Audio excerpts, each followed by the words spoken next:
Жүргүлөчү азыр дагы бир эметелер. Жөн эле баягы сүйлөй берселер сөз боло бермек беле. Кире.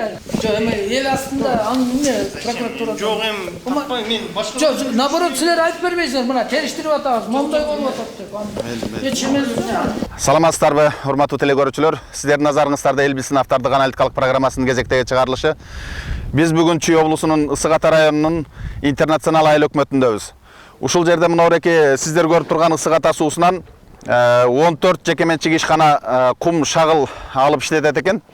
Бүгүнкү күндө жергиликтүү тургундар келип ушул мыйзамсыз иш аракеттер жүрүп атат. Ушул жерде белгиленген суунун агымынан албай кум шагылды четтен алып кетип атат дегенден биз ушул жерден ак карасын иликтөө үчүн келдик эле. Ошондуктан биз менен бирге болуңуздар. Биз Ысык Ата районунун интернационал айылдык кеңешинин депутаты Сагынбек Оморовду сөзгө тарттык. Бу интернационал айыл өкмөтү 3 айылдан турат. Интернационал айылы, Жарбаш айылы, анан Бозбармак. Анан ушул айыл өкмөттө мен өзүм депутат дагымын. Мына биз турган жерде азыр 4 таш майдалоочу ишкана турат. Ушул жайгашканда. Анан ушул таш майдалоочу ишканалардын бардыгы 14 азыр иштеп атканы. Анан баягы жылдары лицензия бир 60 ишканага берилген экен да, лицензия ушул жерден таш майдалаганга, таш алганга. Азыр биз ошо 4 неменин жанында турабыз. Таш майдалоочу ишкананын жанында. Бардыгы тең ошол могу биздин сайдын жээгинен суу таштарды алып атышат да. Алып келип бул жерден майдалап анан кийин сатып атышат. Анан сайдын жээги мына жылдан жылга чоңоюп баратат. Жайыт жерлер малчыларга калбай калды. Азыр малчылар дагы ошолор боюнча арызданып атышат. Алардын көйгөйү ошол болуп атат. Малдарын жая турган жер калбай калды. Анан ушул сайдан жайытка айдап бараткан маалда суудан өтө албай малдары дагы кырсыкка учурап атат. Интернационал айылынын тургуну Касым Жомарт Абдраимов төмөнкүлөргө токтолду. Жайыт проблемасы. Ошо жайыт комплект жака өтчүбүз ар көстө. Тиги абызы курушуп бүтүн баарын эметип баарын касып салды. Экскаватор тиги хобалардан бери көрүнбөй калды. Былтыр уйлардын баары агып суудан. Жардан учуп өтө албай калдык. Эмне кылса дейсиздер? Эми жайыт проблемасын эме анан налог дейт, налогун элдин баары эле төлөбөйбүз деп атат. Жайыт жок болсо каяктан төлөйбүз? Салыгын төлөбөйбүз деп атат. Ар жака өтүш үчүн эмне кылыш керек? Эми тиги мос менен өтүп жүрдүк, колбасный жакта. Аерден опасный болуп атпайбы? Анан ар жака өтө албай калдык сапсан беле. Азыр аерден дагы жанагы колтойгон машиналар өтүп атса, анан уйларды төөлүп кетти алар. Карьердин баарын касып ит кылды. Мурда жакшы эле, азыр болбой калды. Ушул айылдын уйчу койчулары Жолдошбек Жумагулов менен Шаршен Кожомбердиевдер сайдан казылып алынган кум шагылдын азабынан жайыт тарыды деп кейип отурушат. Бизде эмне проблема? Бизде болсо мынау сайдын баарын казып, малыбыз өтпөйт ары бери. Айдасак тыгылып өлгөндөй болобуз. Малыбыз тыгылып калат. Өзүбүз да атчан өтө албайбыз. Айтсак да укпайт, касып эле атышат. Ою эле жерде сайды ою эле. Бурун бир 200 метрдей эле болчу илгери булар каза электи. Азыр тиги хоолат экскаватор көрүнбөйт. Өтө албайбыз мал менен. Көпүрө жокпу? Көпүрө жок. Мурда бар беле көпүрө? Көпүрө мурда деле жок. Мурда сай тайыз болчу да. Туш кайерден айдасак ошондон арка өзгө өтчүбүз, берки өзгө өтчүбүз. Азыр өтө албайбыз. Ара десек тиги айылдын четинде көпүрө салып койду. Ал көпүрөдөн мал түртүшүп учуп, сууга түшүп өлүп атат аерден да айдасак. Кулап кетет малдын баары. Былтыр мына аяктан бир уй өлтүрдүм. Ошо айдап баратып кечинде. Түртүшүп бир уй сууга түшүп бели сынып өлүп калды. Мына туштан дагы бир үйдү тыгып өлтүрдүм мурдагы жылы. Айылдың койын бағам. Жердің барын қасты өте алмай қалдық. Судың ар жағына, биягына өте алмайсың. Жайыт чектелип калган турбайбы анда азыр? Жайыт жоқ. Жайыт жоқ. Айыл сугатчысы Камболсун Малабаев да ичиндеги бугун сыртка шилеп чыгарып алды. Бизге могу карьер жөнүндө айткым келип атат. Бул карьерлер 20-25ке чыгып кетти. Бизге эчтеке пайда алып келбейт. Зыяндан башка эчтеке жок да. Биз өзүбүз кыйналып атсак, жанагы чоң машиналар менен алып кетишет. Күнү түнү айылга тоскоол болот да. Анан кышында биздин суубуз өчкөндө малды каяка сугарабыз? Могу ушул эле эмеге илгери чыгарчубуз. Ушу карьер эмеге. Сайга. Сайдан буян былтыр бул эл деле күбө. Мус болуп, суга менин уюм чөгүп кеткен. Момча кирип, эми суу жок да айылда. Анан бири 3-4 бала уйду көтөрүшүп араң алыпты. Дагы жакшы мустун астына кирип кеткен жокпуз. Уй экөөбүз. Элге аябай эле тоскоол калат. Барып тартсаңар, ылдый тереңдиги 30-40 метр болуп калды. Улам эле эмелер көбөйдү, жанакы кумша заводдор. Эч ким мындай кайра ордун мындай түстөп ыңгайлуу элге бир ыңгайлуу болсун деп эч ким ойлогон жок. Баары эле казып түйүнө чыгып атышат. Жогорукулар эчтеке эметпейт, ойлобойт. Ошону биртке айтарым ушу элди ойлоп биртке эме кылып койсо көпүрө салып, бияка өткөн, тияка өткөн мал кыйналып атат. Жылда 3-4 мал өлөт ушул жактан сууга түшүп. Тигилер чыкпайт. Биздин серсебиз дагы мындай элди көп карабайт да. Биз мына ушундай катардагы карапайым момун адамдардын сөзүнөн чындыктын үнүн угуп, андан ары Жар башы айылынын тургундарына жолугушуп, алардын көйгөйлүү пикирлерине да көңүл бурдук. Ушу биздин айылдагы биздин көйгөй маселеси эң негизгиси ушу карьерлердин иши болуп атат. Бул карьерлердин эми өзүңөр байкагандай эле обу жок эле касып кетиш да жердин баары тең. Суу кетип атат, суу качып атат. Ичкен сууну мынакей ичкен суу азыр бизде ичкен суу бузулуп калды. Негизи айткандачы мындай. Касканын көрсөңөр бул билбейм, буларды ким текшерет, ким текшербейт. Эч ким эле текшербейт буларды. Анан барып туруп биз эми тиге карьер боюнча мындай мону маселесин көтөрсөк, жок тиге жогору жактагылар уруксат бербей атат деп ошонун баарын тоскоолдук кылып атышат. Мындан не дейбиз эми? Карьерге уруксат бердик. 18-тен ашык бир карьер иштеп атат. Биздин жайыт жерлердин баарын касып атышат булар. Элдин тиги эң эле биринчи маселеси элдин жашоосу биякта мал менен, мал анан жер. Жайыттардын баары тең кетип атат, касылып атат. Аны келип туруп текшере турган киши жок. Же госэкспертиза келбейт, же госгеологиясы келбейт. Канча деген кагаздар жазабыз, бир да мындай жооп жок да. Ошо маселени көтөрүп, ошо эл деген ошонун баарына каршы чыгып, могу карьерлердин ишин кичине мындай иреттеп бергиле деп эметсек, эч ким эсе жооп бербей атат. Эми мына жерлердин баары тең берилип атат, касылып атат. Тиги регионду өнүктүрөбүз дейт. Биздин болсо тиги айыл өнүкпөй эле кайра эле чөгөй эле бартат. Эгерде биздин жерде иштеп жаткан ишканалар мыйзамдуу иштегенде, биздин айыл өкмөтү республикадагы эң бай айыл өкмөттөрүнөн болушу керек эле дейт Анара Оторбаева. Бүгүнкү күндө биздин ушу көбөйүш эле биз Жар башы айылы жардын башында турабыз, өзү айтып тургандай эле. Астыбыздан уже азыр эле 18-19 карьер иштеп атат. Дагы ЖБИга бериптир деп угуп атат 20 гектар. Өткөндө айыл өкмөттө чогулуш болгон. Барсак берилген, ал 14-жылы кагаздар бүткөн, азыр силер бербесеңер айыл өкмөтүн сотко беребиз. Биздин жазаган документибиздин акчасын кайтып алабыз. Бизге ошондой түшүндүрдү да. Анан жылда эле ушул көбөй менен келишет кишилерчи. Келип эле бирок аягына чейин чыкпайт бул ишчи. Жаста деле келген бүт карьердин баарын кыдырганбыз. Анда деле иш бүткөн жок. Келет да текшерип эле иш ушу жабылуу боюнча эле калат. Бизге ошол кезде келген кишилер деле түшүндүрдү да, суу бизге чыккан суу. Биздин айылыбыздын башынан суу чыгат, биз ошол айылдан ошол жерден суу ичебиз. Ал жерден чыккан суунун 3 километр жерден барып карьерге качыш керек дейт. Эми булардын берген жери 3 километр болбойт. Биздин ичип аткан суу менен берген жердин ортосу 3 километрге жетпейт. Ашып кетсе 1,5 да жетпейт болуш керек.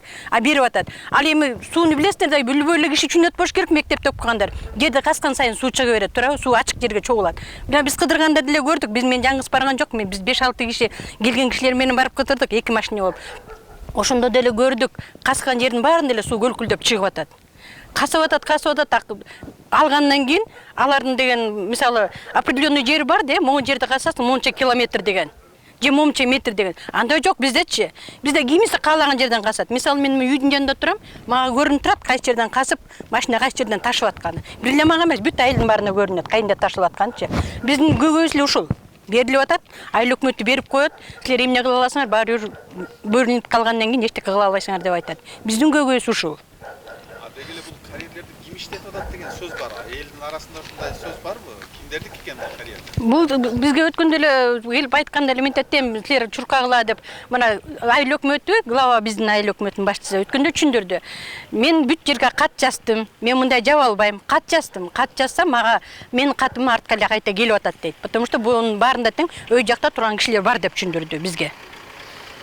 Наш депутаттар бар. Эмне? Ошон үчүн да мисалы биздин айылдын балдары деле алып касып иштетсе иштетмек да. Местный элдерге бергенге болот деген сөз болгон.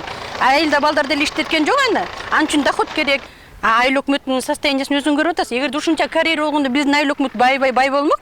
Закон боюнча болгондо. Булар соцпакет деген толтуруш керек. Жумуштар толтура эле да. Жөнөкөй эле нерсеге. Элементарный бир справка үчүн канча чуркайбыз. А булардын кагаздары бүткөн иштетип атат. Айыл өкмөтүн кебетесин караңыз. Первый майда керек болсо ичкен суу жок. Суусу жок отурат. Эгер ушунча 18 карьердин жок дегенде экөө үчөө чогулса, фермага суу чыгарып койбойт беле? Бозурмакка суу чыгарып койбойт беле? Бозурмактын суусун ичпейт. Алар ушунчалык тусту. Кир жуусаң суусу ирип турат да. Бозурмактын эли ушул жактан келип пичевой суу алып кетишет ичкенге. Пермайда суу төгөнгөндө Жарбаштан келип ачат. Эгерде buncha карьера касылса, Жарбаштын суусу жок болсо бүттү. Биз 3 айыл тең суусу жок отуруп калабыз. Бизде ичкен суу ушул эле. А биздин эгерде ал сууну алса, суу качат да. Биздин ичип аткан суубуз качат. Ошондо 3 айыл суу жок калат. Ошончо метр канча. Булар деле определенный жок да. Биз кыдырып көргөнбүз. Мына бу тайке деле турат. Буларды канча метр дейт. Мы көрдүк 15 метрден бийиктик. Жардын түбүндө жолдун жээгин каскан. Эгерде жамгыр жааса, жол түшсө, жарда кошо жалат. Анда ошо бизге жасында келген кишилер менен кыдырганбыз, алар деле көргөн. Макул деп кетишти, бирок макул менен бүтүп атат бул иш. Кум шагылдарды казып алып жатып, сайдын тереңдиги 20 метр, туурасы 100 метрден ашып кетти. Сай тереңдеген сайын таза суу качып, ичкен сууларыбыз туздуу боло баштады деп кейиди Карыпбай Мамакеев. Эми бул айылдын көйгөйү, дердин көйгөйү сууда, таза суу. Ушунча 18 карьер казылып атат. Ушул нук менен кетет. Биздин эмебиз Ватакашкар суу айылдын башында сайда. Канча касылган сайын суунун даамы даже өзгөрүлүп атат. Не то что аяктык эмес. Астыбызда дача бар. Алардын ушу касып атып, суусу тустуу болуп калып, ушу айылды тасып атышат. Дачада. Колтойгон чоң дача бар. Арасы келсе пермай айтып суу жок. Суусу бир бар, бир жок. Суусу тустуу. Кайта эле ушу Ватакашкар сайда именно ошо карьера жаракы 4 карьердин насабынан суусулардын баары тустуу болуп калды. Айыл өкмөтүгө канча карылдык, мында айткендей мелис болсо тиги жастым кат, бияка жастым кат деп эле кайта артка бери деп эле бизди жая бер жагыбызды. Мына прокуратуранын үстүнө чыктыңар өзүңөр. Карьерди көрдүңөр, нукту көрдүңөр кандай экенин. 20 метрге чейин ылдый казылып кеткен. Фактически 2 метр казылыш керек да. Туурасы 100 метр көрдүңөр. Бу кандай болсун? Булар кой дегениш жок. Келет, унчукушпайт, кетишет. Финпол да келди, баары келип атышат. Результат жок. Өткөндө жазында да келген бир корреспонденттерге телевидение келип тартып кетти. Ушу баары салып барып, карьера бүт тартты. Чыккан жок телевизорге даже. Ким аркылуу чыкпай атат, билбейбиз. Эл десе кыйналып атат. Могу азыр жайытыма таркалып атышат. Мал зайытын жер жок. Тараптардын пикирин угуу максатында Интернационал айыл өкмөтүнүн төрагасы Мелис Аралбаевдин иш бөлмөсүнө барсак, Ысык Ата райондук прокуратура кызматкерлери да мына ушул көйгөйлүү маселелердин мыйзамдуулугун иликтеп отурган экен. Биз Ысык Ата суусунун айланасындагы оор шарттын келип чыгуусун эмне үчүн айыл өкмөтү көзөмөл жүргүзбөй келгенине токтолуп суроо бердик. Мамлекеттик экологиялык инспекция ага ушул жерлердин бузулуп аткандыгы боюнча сиздер кайрылдыңыздарбы? Ушундай бир мыйзам бузуулар болуп атат, ошого көзөмөл жүргүзүп бергиле. Неоднократно обращались. Алардан кандай жооп болду? Алардын жообу боюнча, закон боюнча азыр коммерческая деятельность текшерилбейт деген ошондой ответ келген болчу. Биз текшере албайбыз деген. Экологиялык инспекторлор ушундай эле жооп беришти, мындай бизнести мындай өзүнүн пландары бар, пландар менен текшеришет да.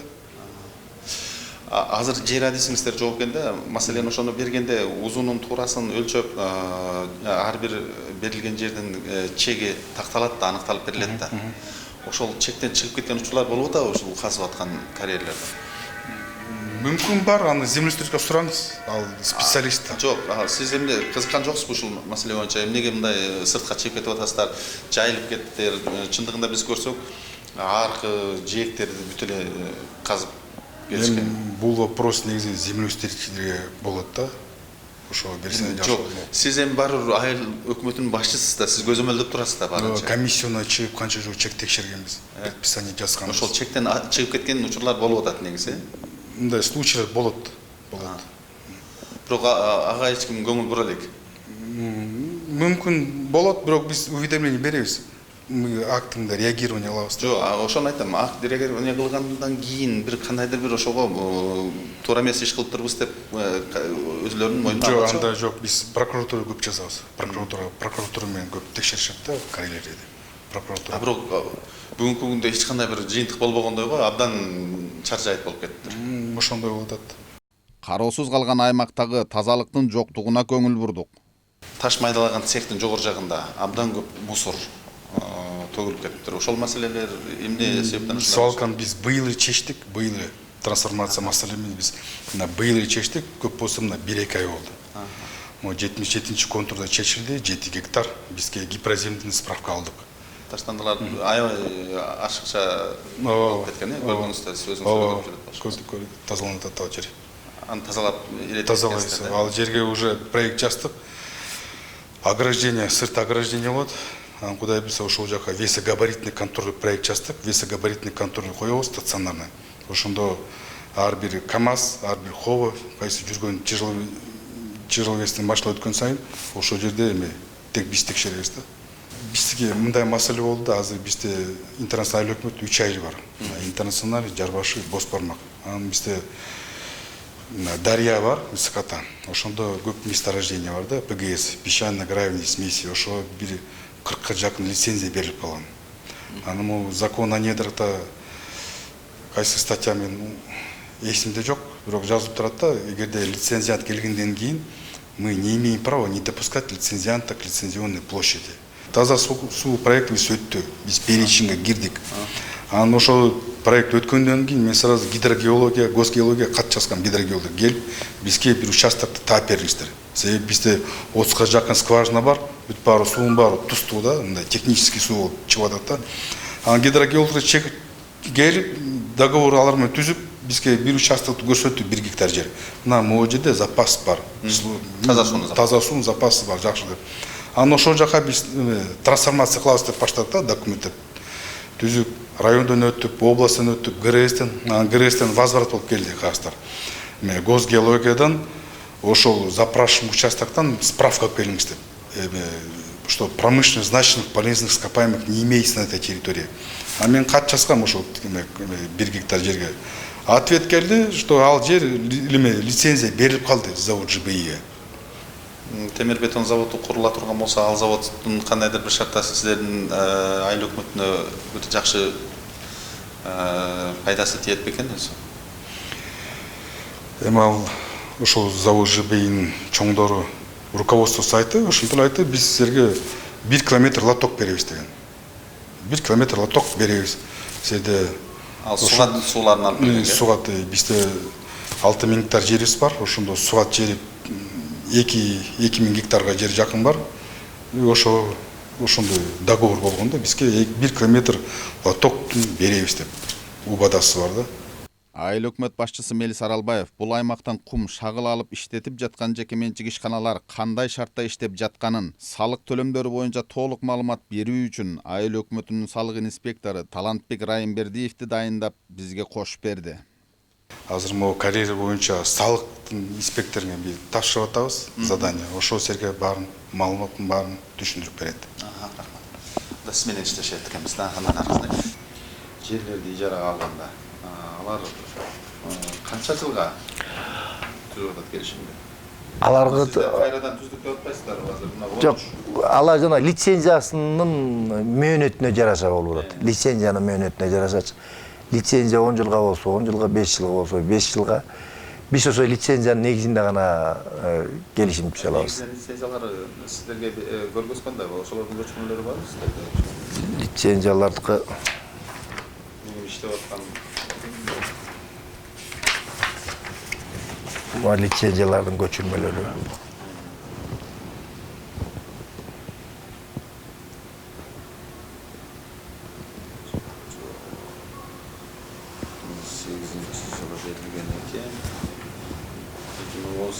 жылдын 13 ноябрына чейин лицензиясы бүтүп калды го. Лицензиясы эгер эмесин карап көрүш керек, кайрада лицензия жаңыртып алып келинген болушу мүмкүн. Бирок сиздердин келишимге кошула элек. Мында мына Жибек жолу ачык акционердик коому анын лицензиясын бизге бердиңиз. 2008 жылы түзүлгөн экен, 13 ноябрда. 10 жылга берилген экен, 2018 жылы 13 ноябрда бүтүптүр. Ал лицензиясы бүтүп, значит жана биз неметип аткан карьерлер ушуларда мына азыр действующий карьерлер булар. Лицензиялык соглашениялары. Кээ бир мына мондай Гранд Имплекс деген мына лицензиясы менен келген жүрөт. 2033 жылга чейин деп жүрөт лицензиясы боюнча. Бул келип жаңы договордо түспөй, барсак тиги эмелери эме извещенияларды алып барабыз, тиги болабыз. Мындай көп маани беришпейт, мындай баш тарткандай да булар иш алып, ана мына деп эле ишти жүргүзүп атабыз. Булар да жүргүзүп атат өздөрүнүн ишин. Азыркы моментте азыр кичине токтоп калышты го, но иш жүргүзүп аткан моментте да барып акты түзүлгөн күндөр бар, акт эметилген күндөр бар. Ушундай бир 2-3 карьер бар, калганы менен жакшы. Коргоо органдарына кайтып атасыздар, маселен, ошол салык төлөөдөн баш тартып атса, бул 33 жылга чейин кээ бир мекеме ишканалар 37 жылга чейин лицензиясы бар экен негизи. Ошондо бул маселен сиздерге баш ийбей атса, сиздер ошол коргоо органдарына кайрылдыңыздарбы ошол маселе? Кайрылып азыр бир жолу 16-жылы сотко берилген экен. Анда сот аркылуу иш кылып мындай эмелер өндүрүлгөн экен, салыктар. Андан кийин эми кайра дагы сотко берилгени турат да. Ата мындай 16-жылдан бери болсо. Бул 16-жылдан беркиге мындай кандай десем, бул жанагы 12 миңге макул, 25 миңге макул эмесмин дегендей да. Бул эски договор менен эле мен иштейм дегенде. Маселен бир карьер канча гектарды түзүп атат? Ну, бир карьер азыр мисалы өлчөмү менен эң жогорку өлчөмү, маселен сиз 5 гектардан где-то 20 гектарга чейин. Жер аянты. Демек сиздердин бүгүнкү күндө өзүңүздөрдүн айыл өкмөттө кандай немелер бар? Дагы кандай көйгөйлөр бар? Эми биздин азыр айыл өкмөттө, как мен ушу айылдын тургуну катары айта турган болсом, көйгөйлөр көп эле. Мисалы, таза суу жөнүндө көйгөй аябай чоң. Ушул могорек сиздерде иштеп аткан ишканалардын негизинде. Ишканалардын негизинде ошо 2-3 карьерибиз бар деп атпайм, жанагындай төлөбөй, договорду перезаключать этпей, мындай ичине моюн толгон 1-3 карьерибиз бар. Анан калган карьерлер менен мындай ичине иш жүргүзүлүп, алар иштеп, убагында төлөп берип эметип атышат, анчалык деле эме жок. Иш болгон жерде баг кемчиликтер болбой койбойт экен, 1-2 чөбө чыгат экен все равно бай. Баары эле татынакай болуп кетпейт экен. Талантбек Райымбердиев кызматка жаңы келгенин айтып, так маалымат бере албагандыктан улам биз төрөгага кайра жолугуу максатында баратып төмөнкүдөй көрүнүшкө күбө болдук.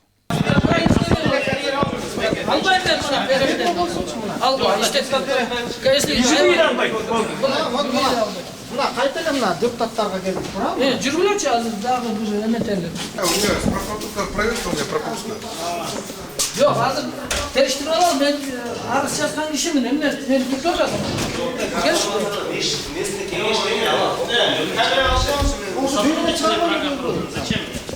Жок, эми эл астында анын эмне прокуратура. Жок, эми таппайм, мен башка. Жок, наоборот силер айтып бербейсиңер. Мына териштирип атабыз. Момундай болуп атат деп. Эч эмес. Ошо бул жерде эмне проблема болду эмне? Жок, эми бул айыл өкмөттү дагы колдогондор болуп атат да. Айыл өкмөт бу жерде чече албайт. Могуреки жерлердин баарын тең тиги госгеология чечет дейт. Айыл өкмөттүн анда эмне кереги бар? Элдин макулдугу менен деген жерлери турат да. Мыйзамдын ар бир мыйзамында элдин макулдугу менен. Анан кийин кандайча эгер эл каршы болуп атса, бул кишилер карьерлерди дагы эле иштете бериш керек. Байке, Анан азыркы bir вопрос. маалда Был сход, Байке, вы на сходе были? Жок, Ошо сход болгонда бар белеңер? Жок, мен Жок болчусаң. Ошондо. Сход, сельский сход. Жок, айылдык Ошол вопрос чечилгенде сен айтылган жок. Ошонун баары тең элге маалымат жеткен жок. Жеткен Элге мында старостарды староста чакырабыз, алардын рекламалар илинсе, эгер эл билчү болсо, эл чогулат эле да. Эгер 30 киши менен могу жерде 4000ге жакын киши жашайт. Туурабы? 30 киши менен эл чечти. Анда проект тазасууну отзыв кылайынбы анда? Жок, аны отзыв кылбайбыз. Биз дагы туура эмес кылып атат. Мына айыл өкмөттүн сүйлөгөнү бул элди каршы кылып атат да, эки айылдын элдин бири-бирине. Ошол сөзгө жооп бересизби анан? Мен мынакей жооп бере атпайм. Бул киши айтып атат, мынакей бул Жарбашынын эли Бозормакка суу чыкпасын деп атат. Жок, анда эмес. Ошол суу берип атат. Проверка жүрөт азыр. Жок, ал эми келе берет, ал эметпей болчу. Эми кой туруңуз. Бир эле суроо. Жанагыраке өзүнчө отдельный лицензия башка телевидение чакырам, алар менен достойно ответ бересиз. Биз менен алар менен өзү менен иш жүргүзө бериңиз. Башка семьялар менен биз эч кандай тиешебиз жок. Мен сурайын дегеним. Ошол могуреки анча-мынча жанагыраки салык төлөбөй жүргөн ишканалар бар турбайбы сиздерде азыр бир 3 дейт. Ошолор боюнча кандай чара көрдүңүздөр? Финполиция бердик. Неоднократно в письменном виде обращались, алар уведомление бар, колдор турат. Ошондо эле игнорирование кылышты. Эмне кылабыз? Ал Финполициянын дагы мүмкүнчүлүгү болбодубу ошону? Жастык азыр ошол вопростор каралып атат. Канча ишкана ошентип салыктан баш тартып качып жүрөт бүгүнкү күндө? Азыр бүт документтер туура болуп 3 карьер. Кайсылар? Эме налоговый инспектор сиз айттыбы? Ал дагы ушул маселени айыл өкмөтүнүн башчысынан сурагыла деп айтып атат да. Мен так билбейт экенмин. Сиз да билбейсизби? Мен билем. Кайсылар? Ошо налоговый инспектор, может, уже договор уже, может, уже перезаключили, да? Жок, ошол кайра түзбөптүр ушу 3 ишкана салык. Мен сизге справка түрүндө берейинчи, справка түрүндө.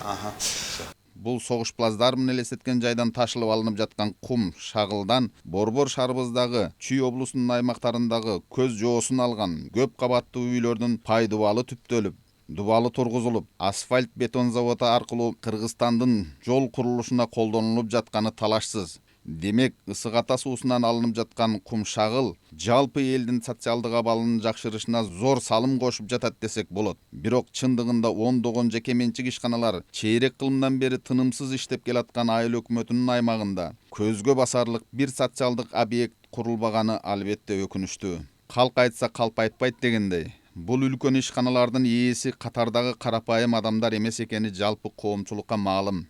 Жылына миллиондогон Америка доллары менен пайда көрүп жаткан бул жеке менчик ишканалар кимдерге тиешелүү? Жеке пайдасы үчүн жаратылышка, анын ичинде ата журтка мындай кыянаттык менен мамиле жасаган жарандар кимдер? Кыргызстандагы мамлекеттик экологиялык техникалык инспекция кызматы эмнени карап отурат?